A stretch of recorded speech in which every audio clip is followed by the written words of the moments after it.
Akala ng iba, sa travel business, kailangan ng malaking kapital.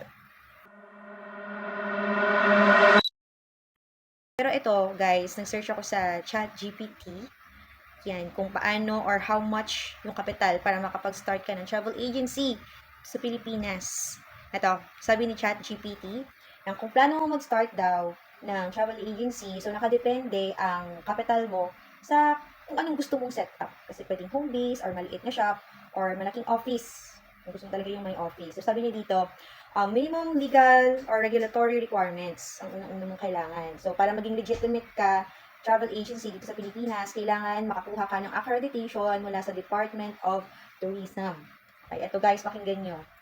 Paid up capital. Okay, kung corporation ka, kailangan mo ng 500,000 minimum. So ito yung kapital na ipapakita mo para ma-accredit ka. Okay, required ito kahit ticketing lang ang gagawin mo. O kung sole proprietor ka naman, 200,000 daw ang minimum. So mas maliit pero mas less or limited lang ang benefits mo. Okay, may surety bond pa na 50,000 to 200,000. Yan, para sa consumer protection naman to. May mga iba pang gastos tulad ng SEC, DTR registration, mga lahat ng permits. Yan, di pa kasama. Then, regulatory minimum capital, usually yan, nasa 500,000. Lalo na kung corporation ang gagamitin mo. So, ito naman, kapakita ko ang estimated startup capital. Okay, sabi niya dito, realistic. So, hindi lang daw batas ang kailangan. Isa-alang-alang. Yung mga permits, hindi lang daw ganon. So, kailangan mo rin ng pera para operational cost sa umpisa. So, dito pinapakita pag home base or travel agent ka, 50,000 to 150,000 DIY ticketing at marketing. And pag small travel agency office, 300,000 to 700,000. Yan, full travel agency naman, 500,000 to 1 million. Mas professional yung setup. Siguro yung mga katulad sa malls na nakikita natin. May fully equipped agency, may office ka na, may staff marketing, and all. So, 1 million to 2.5 million naman. Yan.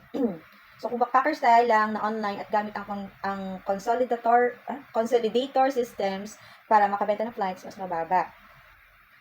Yan. Kung gusto mo namang may physical store, marketing, DOT accreditation, so mas mataas ang kailangan. So, dito according kay ChatGPT, nag-range siya ng 1 million to 2 million plus. Okay, para comfortable operations.